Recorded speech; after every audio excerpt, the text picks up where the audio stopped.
Boa noite. Eu vou falar sobre tendinite. Bom, o conceito de tendinite é uma inflamação do tendão, né? As tendinites, quando a gente pensa em tendinite, a gente associa logo ao trabalhador do digitador, ao uso excessivo ou sobreuso de uma articulação. As tendinites mais frequentes são as de ombro, de joelho e de mão e punho, e que é o que eu vou me ater agora hoje, falar sobre as tendinites de punho. Bom, o tendão é uma estrutura derivada do músculo, é uma estrutura fibrosa, onde ele faz a conexão entre o músculo e o osso.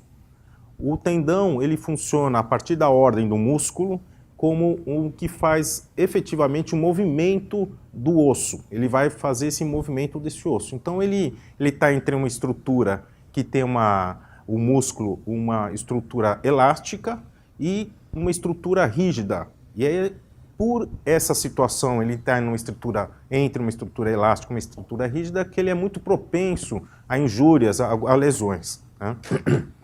Bom, a incidência da tendinite, ela basicamente pega tanto homens e mulheres na mesma proporção, incide mais ou menos no adulto jovem, entre 35 e 56 anos de idade. O lado dominante é o lado predominante, onde você tem mais essa tendinite. E ela tem alguns fatores de risco, que é o que a gente precisa ter mais hoje em dia, os fatores de risco que levam essa tendinite à inflamação desse tendão, né? Então, o fator de risco mais importante que a gente tem é a postura. Então, a gente sabe que a postura inadequada, ela vai fazer com que você diminua essa ação desse tendão, você diminui esse deslizamento que esse tendão tem dentro da sua articulação. Isso faz com que você leve a um processo onde você tem uma inflamação desse tendão, você pode levar até lesões desse tendão, até rompimentos desse tendão. Outro fator é o alongamento desse tendão. Justamente por a falta dessa postura inadequada, você pode levar a uma falta de alongamento desse tendão, um encurtamento. Esse encurtamento desse tendão vai fazer que quando você solicita ele, ou seja, quando você vai fazer um uso excessivo dele, ou você vai fazer um uso inadequado desse tendão, dessa articulação, você vai sofrer o processo da inflamação dele. Outro causa de fator de risco são os movimentos repetitivos. Então aí que a gente lembra da tendinite. Quando a gente fala de tendinite, muitas vezes se já associa ao movimento repetitivo, o uso exagerado do teclado, do computador, né? Então a gente sabe que o movimento repetitivo associado à postura inadequada, a uma falta de alongamento, vai levar a uma lesão desse tendão, vai levar a uma inflamação desse tendão, né?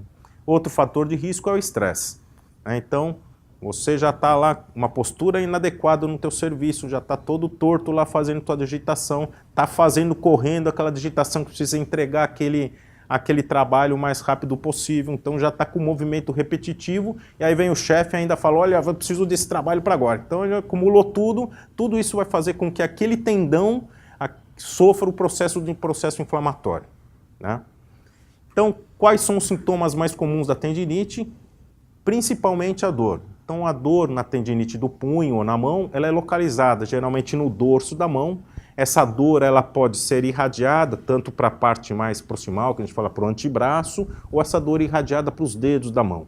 Essa dor ela geralmente tem um início leve, insidioso, em que a pessoa que ela muitas vezes não dá muita importância com aquela dor, ela acordou com essa dor hoje, ela foi dormir com aquela dor porque ela fez aquele esforço, o estresse, o movimento repetitivo. Amanhã ela acorda, está um pouquinho melhor, só que ela vai se instalando gradativamente e pode se transformar numa tendinite, uma inflamação que ela pode ser aguda, se ela for se instalando dentro dos 15 primeiros dias, e mais que isso, 15, 20 dias, a gente já considera uma tendinite crônica, né? Além da dor, é a fraqueza. É o outro sintoma dela. Então a pessoa começou com a dor, no outro dia ela acorda, ela está melhor, mas ela vai lá fazer a higiene dela pela manhã, vai abrir a pia, vai abrir a torneira, vai abrir a maçaneta, já tem uma dor, uma dificuldade para o movimento da pinça, da flexão dessa mão. Aí já é outro sintoma que a gente já tem que ficar alerta. Então já começou com a dor, agora está com a fraqueza. Então ela vai lá, vai abrir a pia, aquela fraqueza para conseguir fazer aquele movimento, aquela fraqueza para fazer escovar o dente, que começa a piorar com os afazeres do dia a dia, né? Essa fraqueza, essa dor, ela também está presente no esporte hoje em dia. Então os esportes hoje em dia, eles estão sendo muito exigentes das nossas estruturas. E o tendão, por ser uma estrutura que está entre o osso e o músculo, como eu disse anteriormente, ele sofre bastante, principalmente com o sobreuso e a sobrecarga dessa musculatura, né? Então a gente tem lá a dor, a fraqueza desse músculo, que pode começar até uma parestesia, quer dizer, uma dormência, um formigamento dessa mão. É onde a gente já se instala junto com a neurite, quer dizer, a inflamação daquele nervo que acompanha o tendão, né?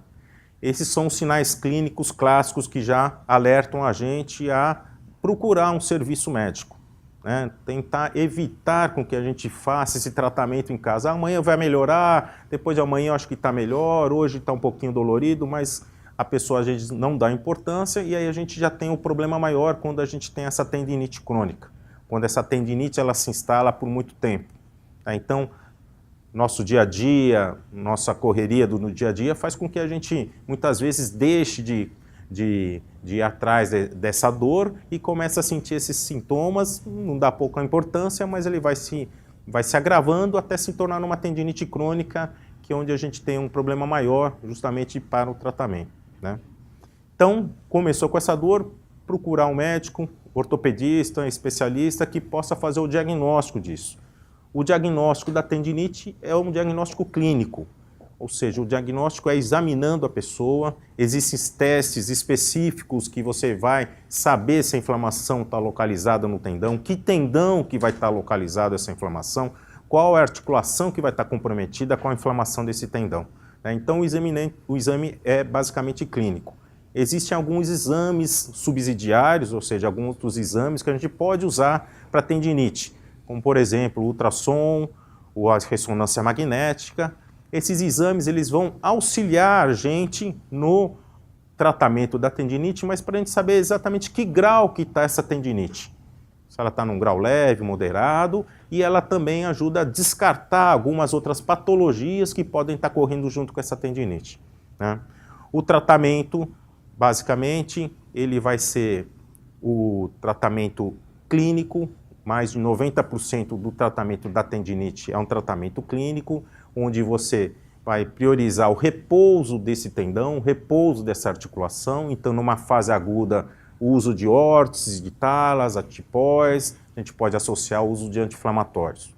E na fase crônica, onde a gente precisa tirar os fatores de risco que estão causando a lesão desse tendão.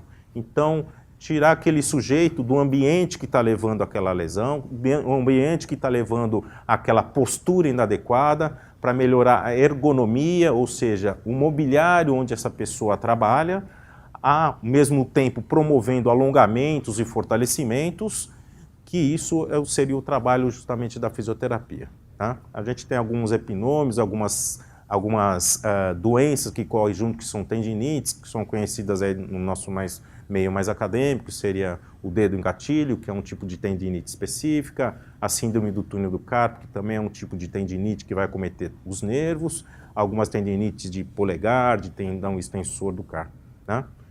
Esse é o recado. Obrigado.